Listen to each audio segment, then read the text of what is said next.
Hi guys. We got some early visitors. Let's see who we have. Andy, Dennis, Douglas, Ian, Circular Wood by Keith, Klondike Craftsman. Wow, hi guys. How many of you were here last time? Some of these names look new. It's good to see you. How have the other presentations been going?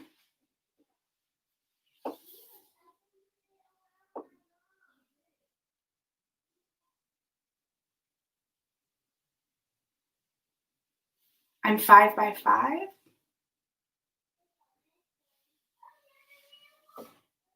Is it streaming okay?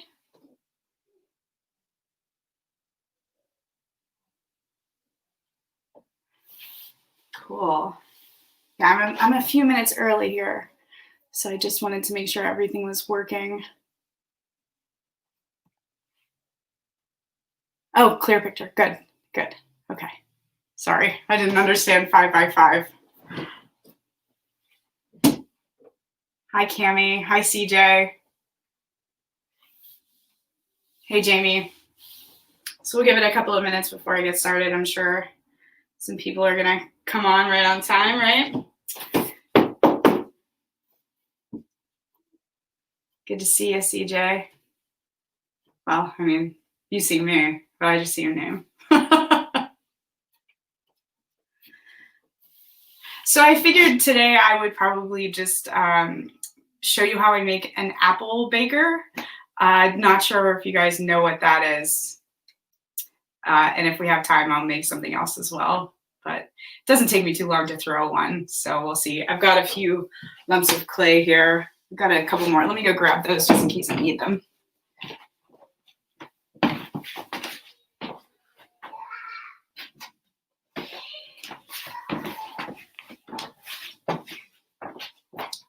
If you hear joyful laughter, it's because my son is downstairs playing with his cousin and his cousin's fiance. We're very excited to have him here today.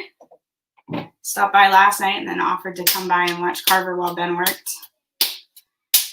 So give it just a couple more minutes here.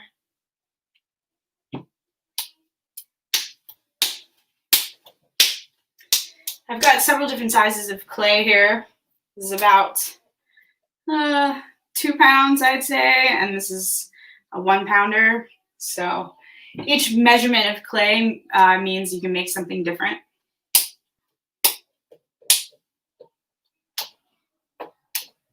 So no, it's so basically it's a vessel that has a piece up the middle that once you've cored the apple, you put the apple down over top, and then you put all of your ingredients, usually like butter and cinnamon and maybe a little bit of nutmeg and some brown sugar. I usually put some nuts like almonds or walnuts over top as well, and some caramel on the apple itself. And then you put it in the oven and you bake it, and when it comes out, it tastes like pie, except without the crust.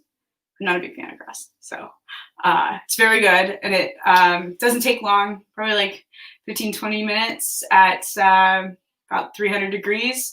You put the thing in the oven as it's heating. You don't preheat the oven so it doesn't shock the pottery, which makes it last a bit longer, so no cracks or anything.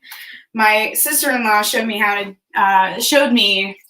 some that some craftspeople were making around here, and I tried it out, and so I've been making a few. And the apples turn out really tasty. They're like, I was doing pretty large apples, so, you know, with all that sugar and stuff, probably it's good for a serving of 3. Hey, Sandra. Morning, Carl. It's early for you. Okay, so when I start throwing, I just wet my bat slightly, similar to how you guys are putting on the chuck. I just have to prep my surface so that the clay will adhere to it. This is a pound of clay, so I'll make a quick mug, just a straight up vessel so you can kind of watch along. As I'm throwing, I'm lubricating my hands with water. There's nothing else in there this time. My kid didn't get me the water, so he didn't put any soap in it like he did last time. And all I'm doing is, this is called coning. And what this does is it helps to get all the air pockets out that might have been in if I did a poor job wedging. So it pushes all the bubbles out to the side and up to the top. It also helps to get all of the molecules nice and tight together, which allows for even drying. So as I'm doing this, it's getting everything compressed nice and solid together, everything facing in the right direction. And it's also centering it. So that's like the biggest reason that I'm doing that. And then as I am approaching where I feel like I'm really centered, I'm noticing that my hand isn't moving around as I'm pushing on the side. So that's when I know I'm in a good place. And all I do is I form it into a hockey puck. So it's about, this is a pound of clay, and I want to make sure that my bottom isn't so wide that I'm going to have to manipulate it later because it's harder to do. But I want it to be coming out fully where I want it to be, because it's harder to resize your bottom after you've already started throwing.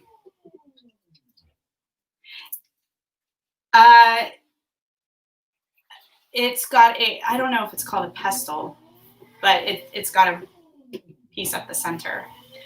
So today, if you didn't join earlier, like everybody else just kind of hopped in while I was getting ready, I am going to throw an apple baker, but for right now I'm just warming up with a quick mug. And you'll see how it looks when it's done. So now that I'm centered, I'm going to make my hole. I don't want to come straight down in it because I'll send myself off center again. So the way that I want to come down in is by going into at like I'd say that's about a 45-degree angle down into the sides. And you can use your thumbs or your fingers and basically just push down inside. As I'm pushing, I'm also working to compress my bottom.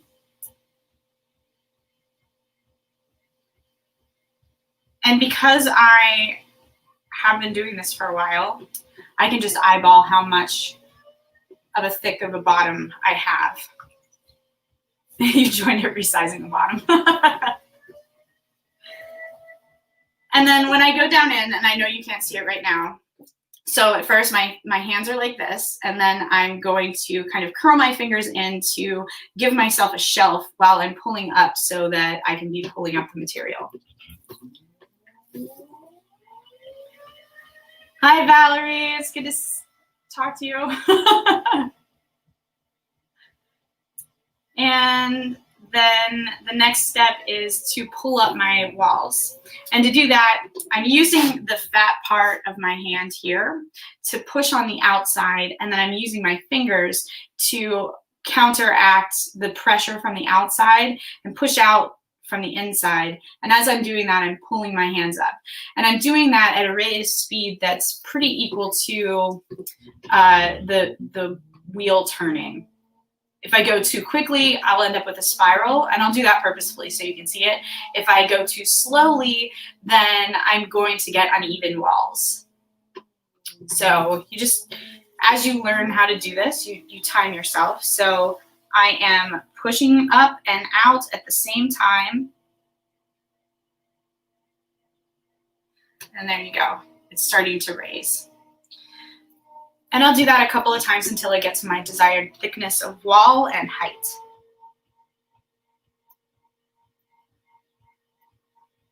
So there we go.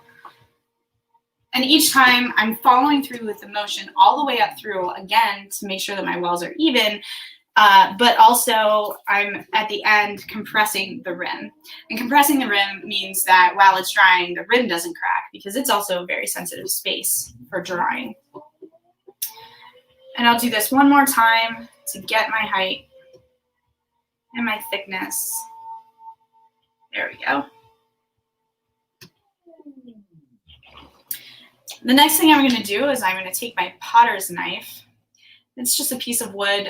This one's cherry, and it's been waxed. I just clean it off every once in a while and then re-wax it just to keep it sealed.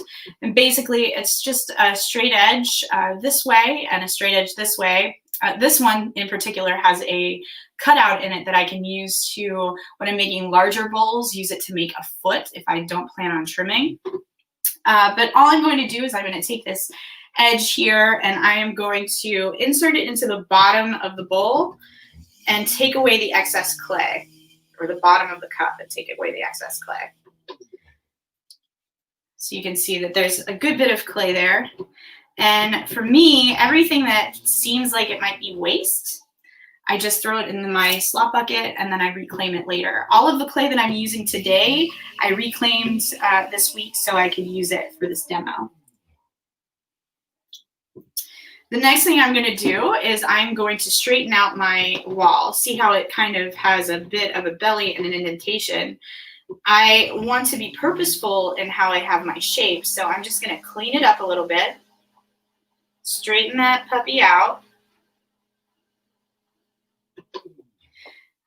Now, if it was my intention to have potter's marks in it, where you see like the rings from the potter's fingers while they're throwing, I would put it back in. And then I could also take things like these crazy looking ribs that have a serrated edge to create knurling on the side of the piece if I wanted to. Or I could distort it with my finger, which I'll do right now.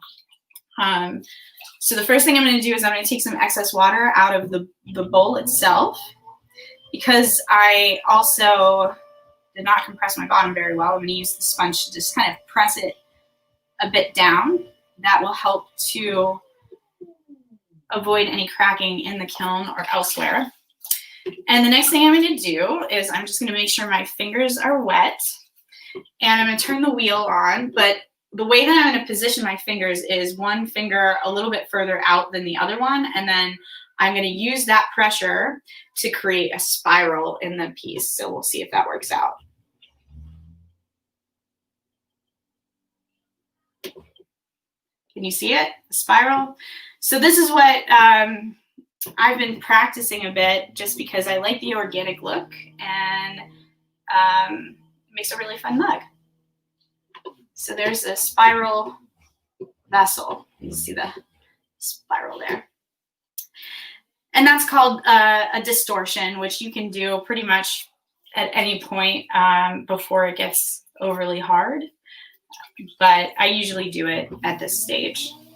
I also don't cut my pieces off my bat, mainly because I'm using hardboard or masonite boards to create a really flat bottom. And that's because I'm doing more of small batch production, so it saves me a lot of time. And for me, as a production potter, it's every step that I can do that can still make the piece look nice, but avoid the expense of time, I will do. So there you go. There's like a fun vessel. And this could be, you know, a pencil holder or a vessel for flowers or whatever, but I'll put a handle on it. We'll put a handle on it. So now for the apple baker, now that I'm all warmed up and loose. So these are the bats, been cut out. I think these boards are like 6 foot by 4 foot or something, and they cost like less than $20. And the plastic bats that I use for making plates, these ones are $14 a piece. So I'll aim to make them as much as I can. Duncan, yes, it is. So that will end up being probably about 16 ounces. The thing with clay is it will compress as it dries and get smaller. So it looks very large here, but it'll eventually be a little over normal size.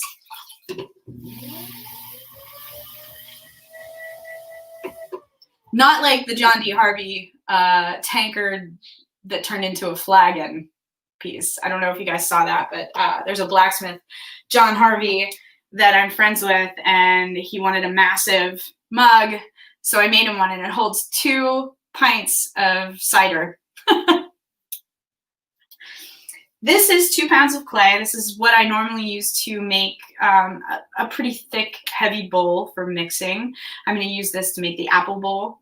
And the thing that I'm thinking about as I'm throwing it is that I need to have enough material in the bottom that I can make my piece that comes up the middle to hold the apple after it's cored. So first thing with any vessel is centering. How do I keep the board still on the wheel? Okay, so my wheel, this wheel head has pins in it, and the pins insert right into these holes. If I were not using pins on my wheel head, I would take a small piece of clay, put it down on the wheel head, and then smush the bat onto it, and the clay would hydroseal to the bat, and it would last each time. So I'm a modern potter, and I like pins in my bats and pins in my wheels.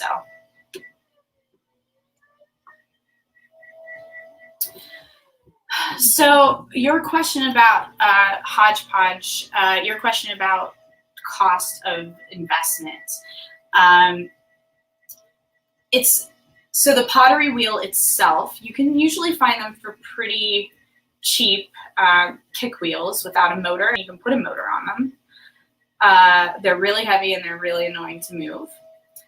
This wheel that I got was about $800 brand new. After I realized that I was going to actually not just make this a hobby, I invested in the pottery wheel. I had also made my own a while ago out of a scroll saw motor and some bits and bobbins to make the wheelie parts.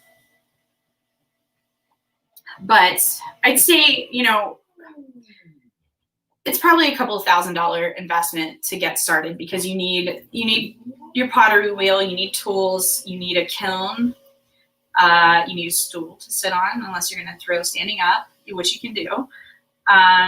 But the biggest investment for us here is space. So I have to have an area where I'm throwing, I have to have an area where I'm assembling, and I have to have an area where I'm glazing and firing. You want to flag it? Okay, Alan. I think I'm going to be posting some things after Small Business Saturday, probably on Sunday, to my website. So if there are any available, I'll let you know. But I think shipping might be a challenge. It's not cheap. Was the other question? Will you fire these in your own kiln? Yes. Yes, I have 2 kilns downstairs. Well, technically I have 3. 2 working kilns downstairs. One is a small kiln, and the other is a large kiln that holds a lot of clay. I was using it as my bisque kiln. Right now, it's not hooked up because I need more power to it, because it's not reaching temperature. So I'm waiting until the spring to rehook that one up. So right now I'm just using my small kiln, which works out fine. I just fire more often. So all I'm doing here is I'm making the bowl itself. And a lot like how you saw me throw the mug, I'm going to pull it up and then I'm going to round it out.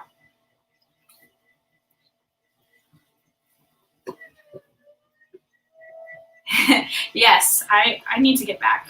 I need to get back to the old country.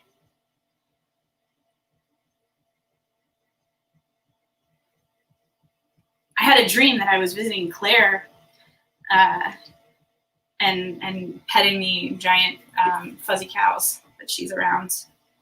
And I guess she where is she now? She's in Scotland.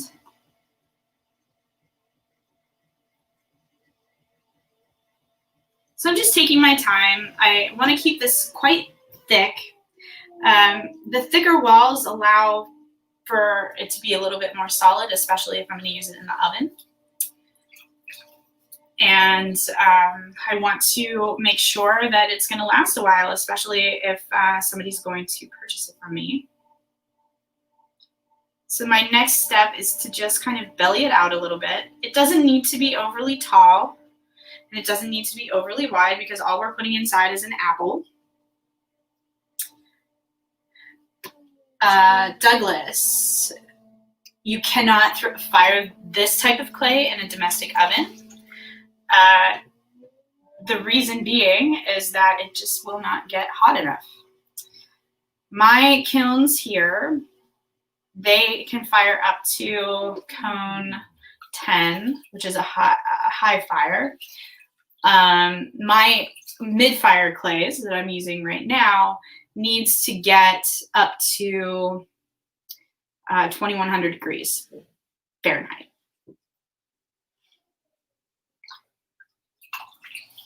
Oh, okay.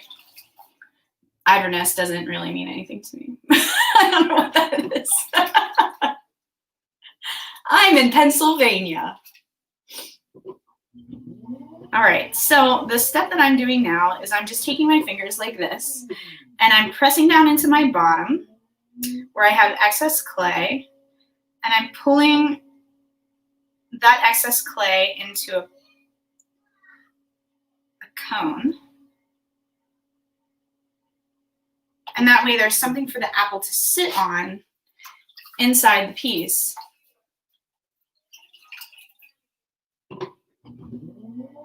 Thanks, Kimmy. I am not good with translating math.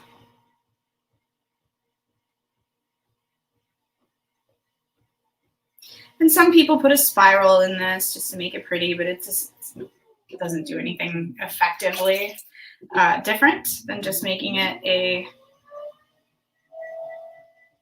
smooth spike that sticks out.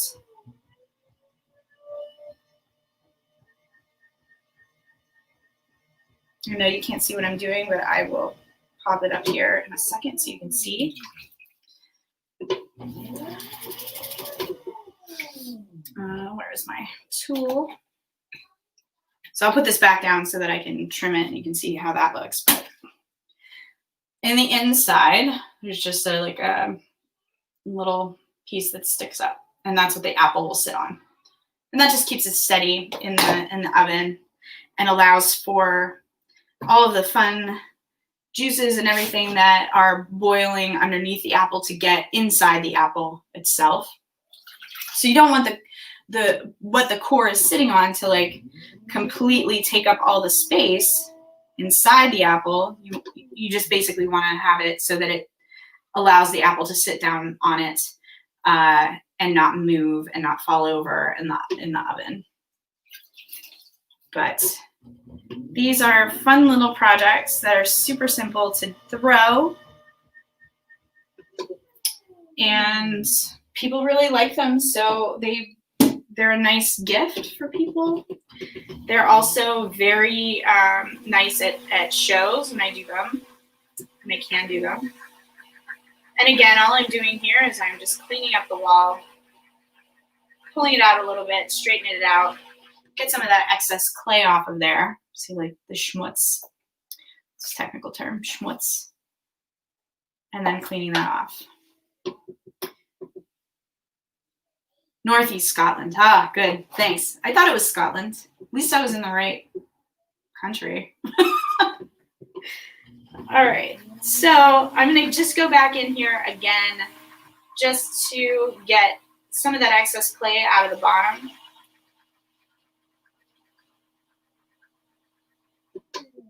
And again, this will just dry on the bat and have a flat bottom. If I wanted to add a foot to it, I've got a little device here. See, it kind of looks like a fish. It's got a mouth on it, and this just goes into the inside. I'll show you how that works. I'm just going to press it down in, and I'm going to use this hand to secure it and push against it. Hi, Richard. You should totally do it. I'm sure that there's got to be a potter around you that offers lessons. We work with multiple streams of income. All right, so that just created the foot, so you can kind of see the indentation there. And that was used with the little mouth of this guy. If I wanted it to just be this shape, I just press this against it to kind of get the clay to push that shape, and use my hand on the inside to press against it as well. Hey, Greece, nice. We got everybody from all over. And because that does create some distortion on the inside, I'm just gonna clean it up again with my sponge so that I've got a nice smooth inside. So this apple baker is gonna be a little bit bigger than I normally do, but that's okay. If I really wanted to get fancy and decorative, which we can do right now, I'm going to flange the rim out. And doing so, I am using these two fingers to pinch it, and then also at the same time, slowly pulling it out so that I'm creating that lip over the edge. And it happens pretty quick. So we're going, we're going, we're going, we're going, we're going. And there we have it. There's our rim. And if I want to be Irish, I could put some Celtic symbols across the top, like, I forget what those bowls are called. You guys turn them, don't you?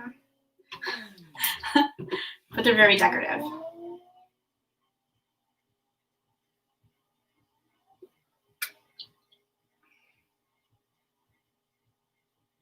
And again, all I'm doing is kind of sharpening that rim out a little bit so it's not just like a fat fold over. It's got some shape to it. And if I wanted to, I could also go in and do some distortion on the bowl itself and push it out. And I could use my sponge to do that. I could use my hands to do that. And then I'm just going to go back in with my fingers again and compress that rim so it's nice and clean. So we don't want it to cut anyone. And, you know, if it comes out of the kiln and it's still a bit sharp, I can do a little bit of sandpaper to it just to clean that up. But I've got a nice apple bowl here, and I don't have any of my texture tools around me, or I'd show you that. But what I can do is show you a technique that you can use with just like a serrated piece where you just go around the rim. And things like glazes really like textures because you get a good bit of depth from just a simple line texture. And with that, the glaze will break over those ridges that I just made and create a different color sometimes. Like my dark blue glaze that I have, if there's a lot of glaze, it gets very bright blue, but if there's a little bit of glaze, it gets very dark. And so you can kind of see those ridges there.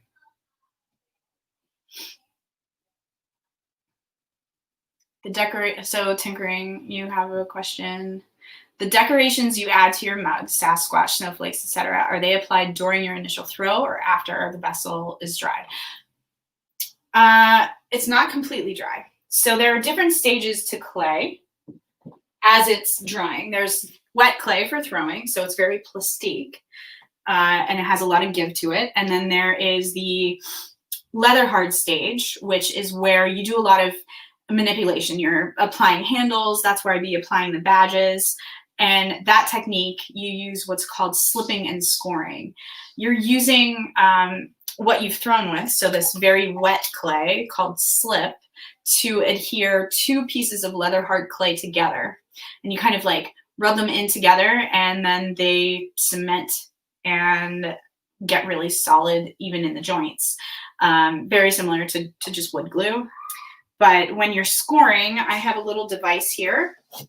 It's got teeth on it. So I don't know if you can see those teeth, but I just scrape either side of both, put a little slip on either side, and then smush them together. I move it a little bit to get it to lock into place, get all those molecules really happy together, and then I let them dry together. You want both pieces to be the same amount of dry. If you're trying to attach things that are overly leather hard, they don't always work out and they end up cracking during the drying stage. So it's best to get them leather hard. And when they say leather hard, it literally feels and looks like leather. If it's overly hard, it doesn't move very well. And when you bend it a little bit, you get a lot of cracks. So that's kind of how you know if it's overly leather hard. It's still malleable, but doesn't crack. So what do you guys want to see me throw now? I've got a good bit of time here. Still got a half hour. Anything particular you want me to throw? I've got about 2 pounds of clay here. Hi, Jordan. How are ya?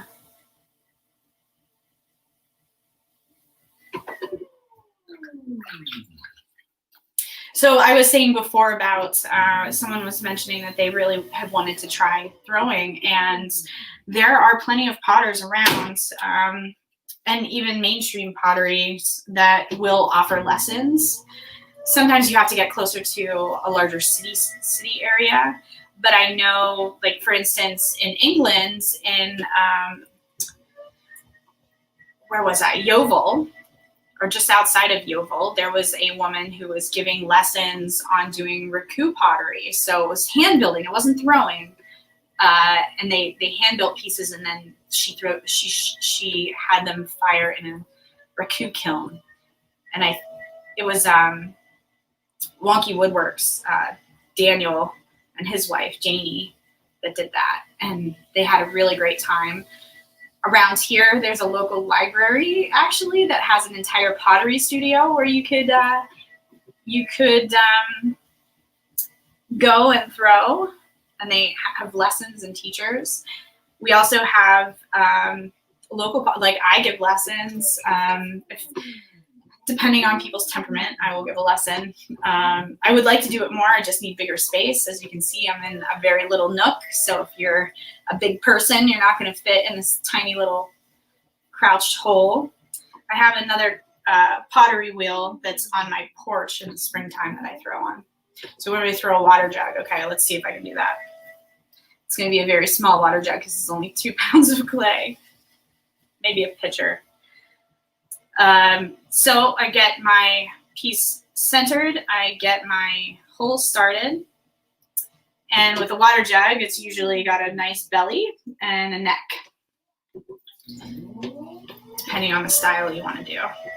So I'm gonna kind of work to already conceptualize how that's gonna look from the jump, leaving myself enough clay at the top to be able to pull it back in. And I don't want my bottom to get too thin because I'm going to have a heavier amount of clay on the top.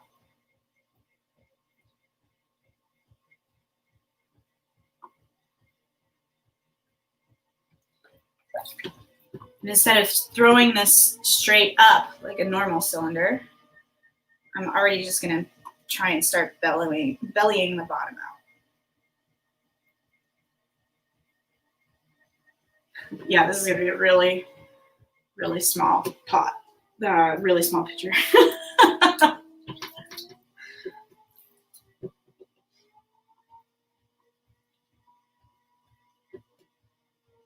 All right.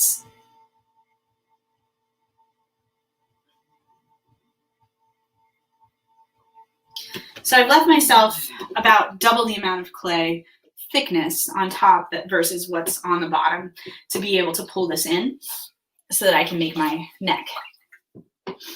And to do that, I'm just going to push in and pull up at the same time. And centrifugal force wants this piece to flare out. So these two fingers that are pinching on the top are trying to counteract that physics problem.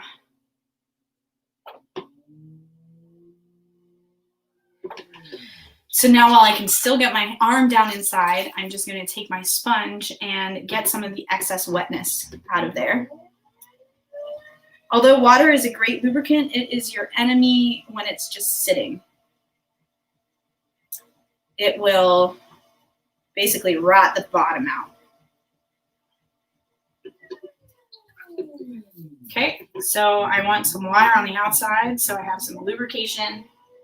And then I'm just going to work this up little by little. I don't want to be too aggressive. I don't want to rush it.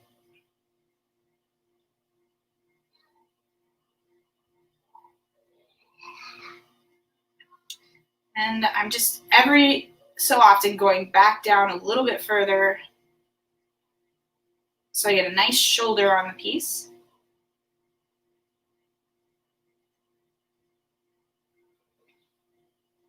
And again, compressing every single time. If I get the height that I want, that's when I can start manipulating and pushing it in even more. And I'm just doing that by squeezing ever so slightly. I don't want to try and get to the height or the thickness that I want all at one time. Clay is forgiving, but it's not that forgiving. And I'm just slowly but surely pulling that neck in. And sometimes as you're doing that, it starts to get off center, so we just take a needle tool to it at the end.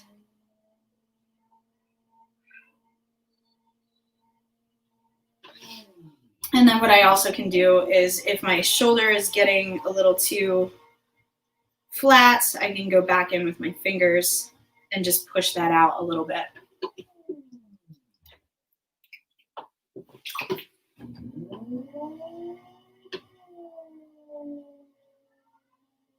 Douglas, I have been throwing for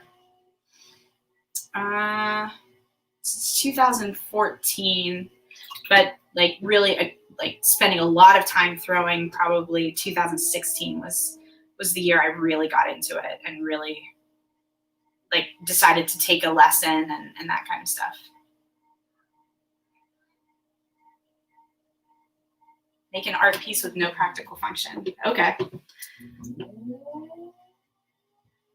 Oh, that's an Jordan. That was an apple baker. You core an apple and then you put it down over the piece that sticks out, so that when you're baking it, all of the nice juices and stuff go up inside of the apple, and the apple doesn't just fall over. But again, I really started focusing on throwing after my son was born. I had pretty severe postpartum depression, and my husband was like, I think you need a hobby. So not the prettiest jug, but what we can do with the amount of clay that we had there. And so I'm just gonna clean up the bottom.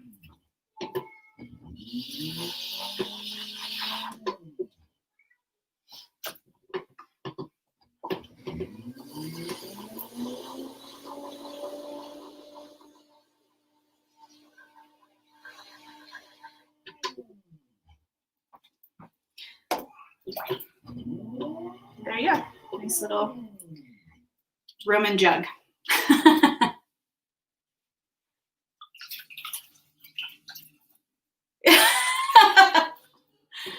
I mean, I do live in a state that it's medically legal to talk about those things and not worry.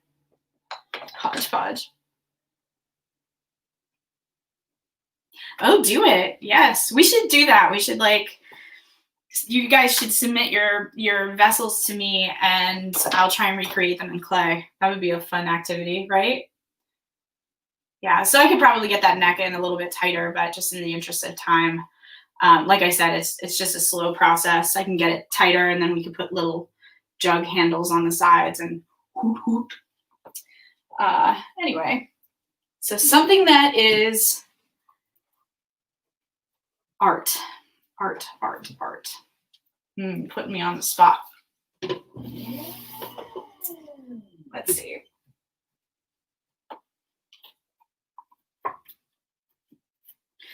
I could try this. I saw this girl throw a bird once.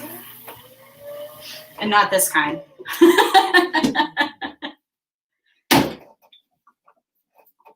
We'll see.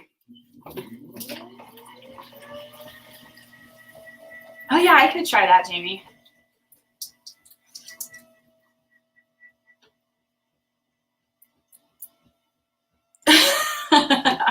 I'll try and stay out of trouble, Richard.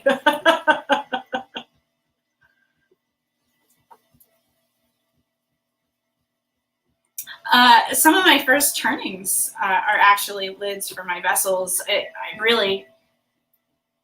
enjoy wood turning. It reminds me of trimming pots on my wheel, but in a different direction.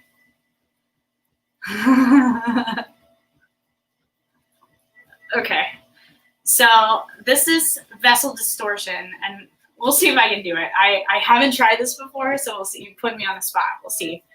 What do we have for time? So I got a little time left. I didn't do a very good job wedging this piece of clay.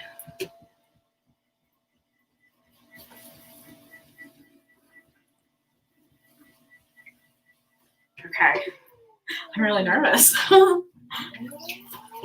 Okay, we're gonna do it. So I'm gonna do it full speed. So we have time to like make it look like a bird.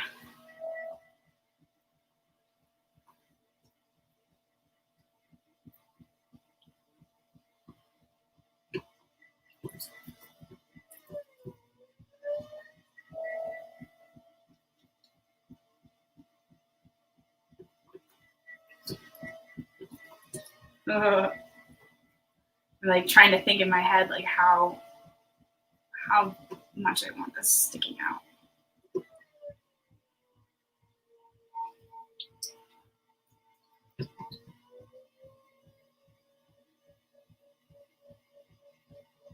Thinking I'm gonna need to cut it to make the tail and the beak.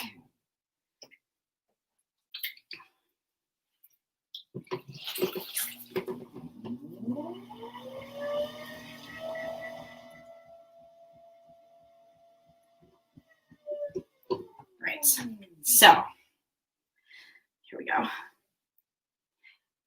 Speed. It's a pedal, so it's however fast I want to throw and whatever I'm throwing. So all the way down, midway, very light.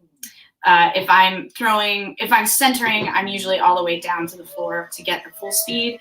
If I am throwing, it's usually a little under full speed. And then if I'm manipulating, I go slower. What was I doing? I need to cut this. Okay, so cut it. And cut it.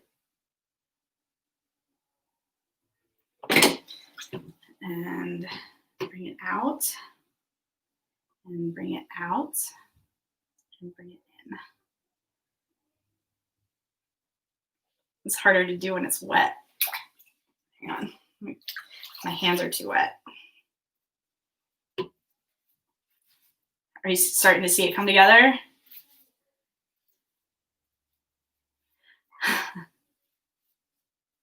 Oh, my PayPal slap stuff together. I don't think I can do super chats yet because I don't have enough subscribers. I think I only have over 100 subscribers. I don't know what it requires. But if you do want to send me a tip, you can send it to slapstufftogether@gmail.com. Okay, so this will be the tail, right? So we'll squeeze this together.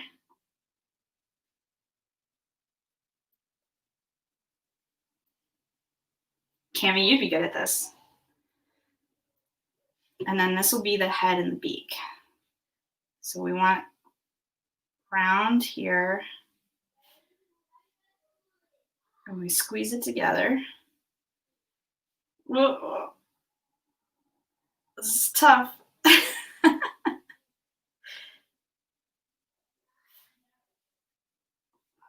So what's happening is it's locking the air inside. So I'll be able to be more manipulative with it too.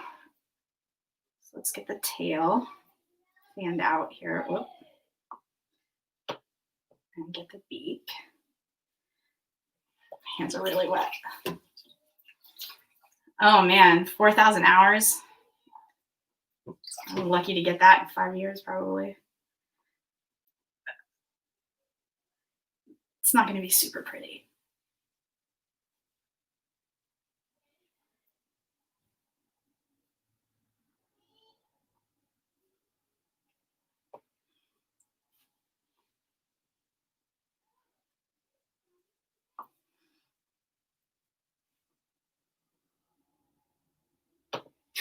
Kind of looks like a bird.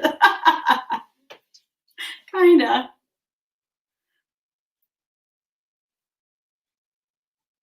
Whoop.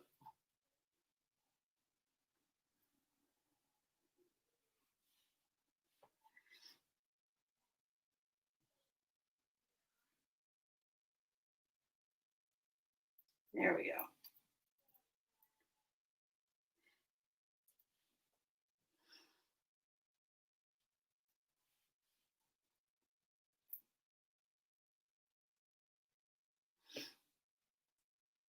I'm gonna draw some wings on it.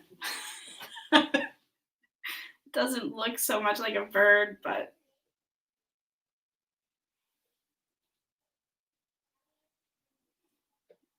put its eyes. There you go. There's your bird. I could probably, if I spent more time on it, I'd probably do a better job, but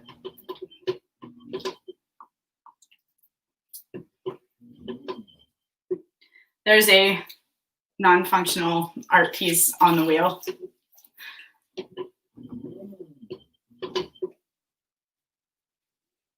Maybe I can get its head up a little bit more.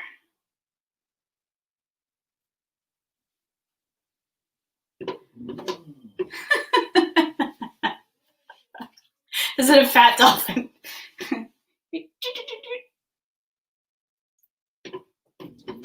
This is what you want it to be. It's whatever you want to see. It's like a cloud, right?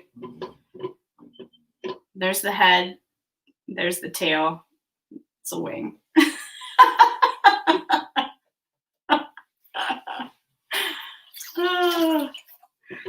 Yeah, definitely need some time to like play with it. Play with the idea, right? That was fun. That was a good idea. Thanks, Cami. So I'm going to show you how I throw little cups. And I don't know if you've seen some of the videos that have gone viral of people throwing super tiny pots, but I'll show you how that's done. Yeah, it did look more like a chicken. So it's when they do these tiny pots, they're usually throwing from a hump of clay. And I'm not going to throw a whole bunch of them, so I'm just using about 1.5 pounds of clay right now.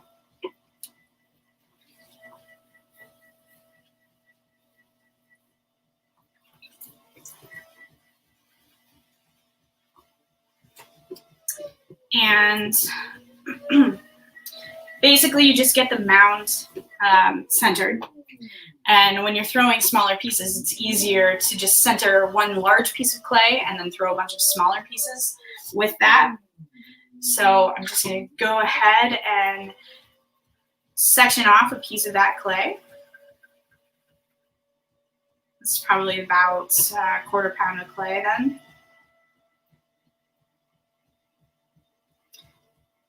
And a lot of people in India and in Africa throw this way.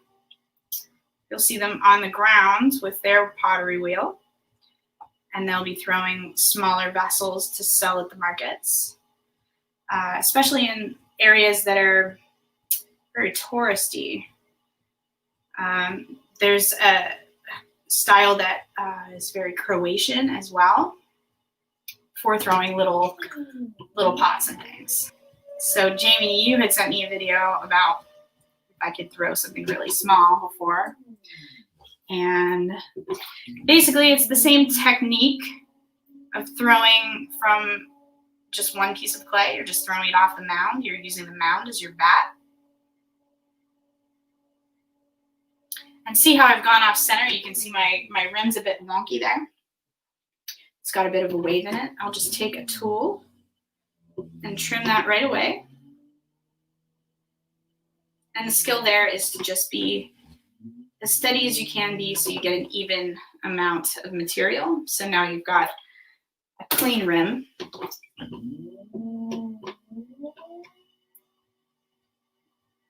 And then you just make your piece. So this might be a little salt pincher or whatever. Very small. Same techniques apply if you're throwing a giant piece or a small one. Actually, Jamie, the cause of explosions in kilns is less to do with air and more to do with water vapor. So a piece like that, if I let it dry for a couple of weeks and I slowly fired it, it would be absolutely fine. I wouldn't need to put a hole in it. The reason in school they might have told you to put a pinhole in your piece is because normally they're not letting things dry long enough. And if you, like they're saying, you know, hollow out your clay, it's because the more clay, the more dense, the harder it is to get it completely dry. And as the clay is shrinking, if there's still water molecules inside of the clay, they're trying to escape at the same time the clay is shrinking. And if the clay shrinks too quickly and if the clay is shrinking too quickly, the water molecules have nowhere to go, and that causes the explosion. So it's not the air, it's the water. Ever thought about using the Easy Clay Detailer on your, I don't want to ruin my Easy Clay Detailer. My Easy Clay Detailer, my Easy Wood Detailer on my clay. It'll probably dull the carbide pretty quickly. There is, in my clay, there's manganese. So it's a little bit of metal and sand. And as you guys all know, that will dull a blade super fast. So I use wood tools and then I just sand them to get them strong again. How dry before firing? Completely. It needs to be completely bone dry. So you saw this technique. I'll just cut this off with, I'll grab a wire tool, but I'll grab a bone dry piece so you can see it. 1 second.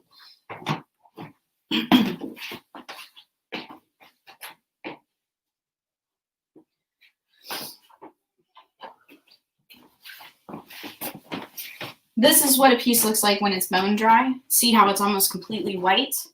It's also even in temperature. So if you put it against your cheek and it changes temperature, say it gets colder towards the bottom, that usually means that there's still some moisture in it and it still needs to sit. This has been sitting for about a week and a half and it's completely bone dry. It's very light. That's another way that you can see that it's dried out, is that it's super light. And you can compare it to other pieces that have been sitting longer. But this is just a wire tool. It's like 16 gauge. You just take it through your piece and cut it off and then pop it to the side. And then when it dries enough, I'll turn it over and I'll use a trimming tool to cut it and get the bottom nice and clean. But otherwise, that's how you throw on a hump or a mound. Hi, Allie.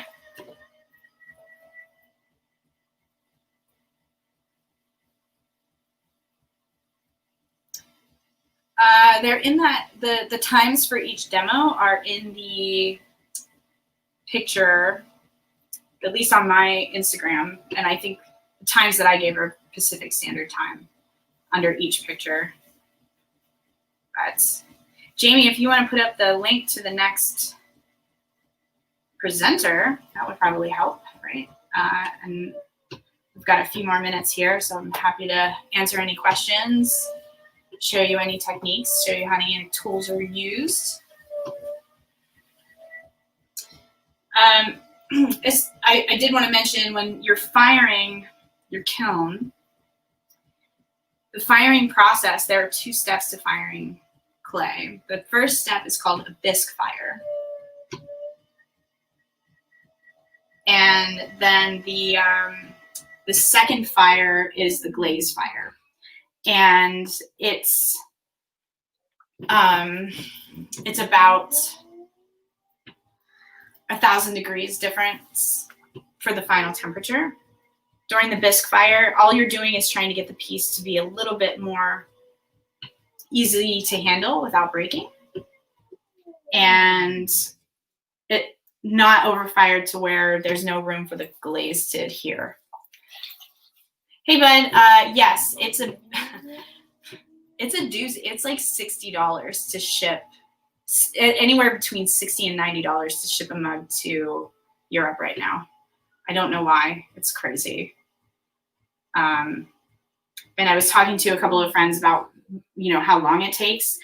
Ellen from Crafts with Ellen shipped me a mask from Germany, and she sent it in September. I received it yesterday.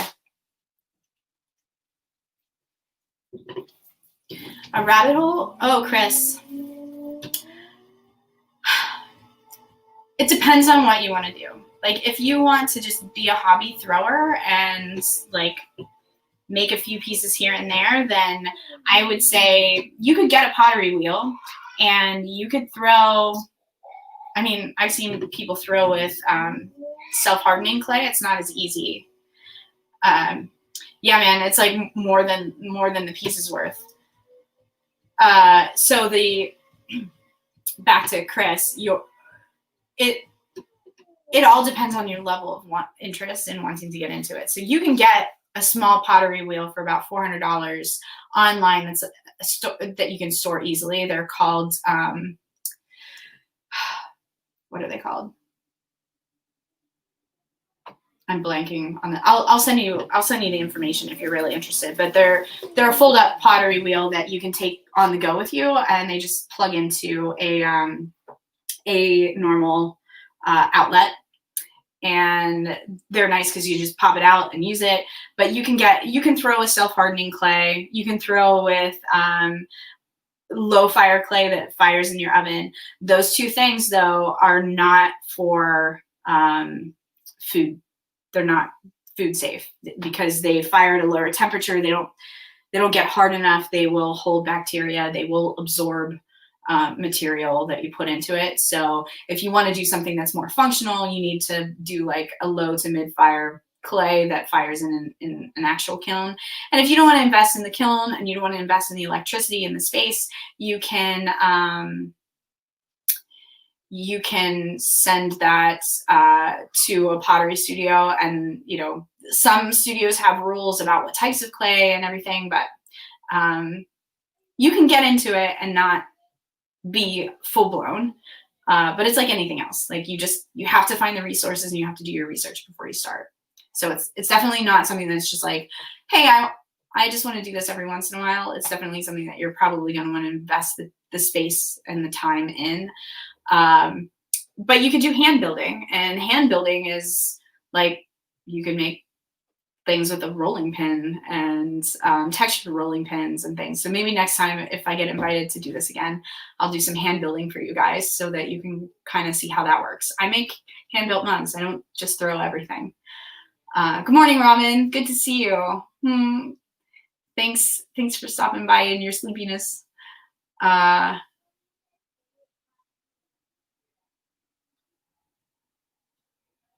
Alex Fierro, he thinks you have magic powers now.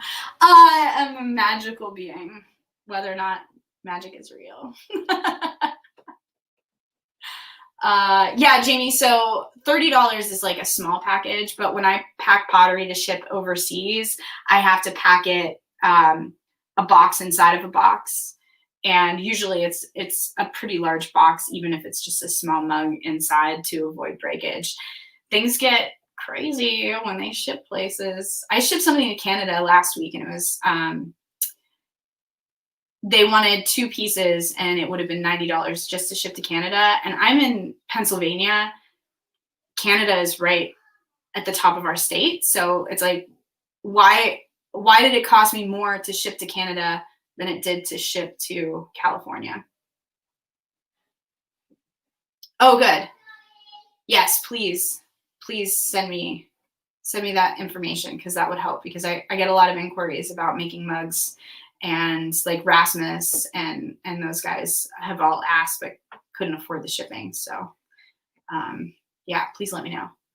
Thanks so much, Fred. I appreciate it. I'm glad you guys enjoyed it, but have a great rest of your day. I'll be jumping on the other calls and the other streams and seeing what everybody's making. So I'll be posting in my Instagram how these pieces end up, so you can kind of see what I did with them. And if you do decide to get into pottery and you want to any tips or tricks, just message me. Please follow me here, like and subscribe, all that jazz, and follow me on Instagram. That's where I'm most active. All right, guys, have a great time. We'll see ya. Ending the broadcast.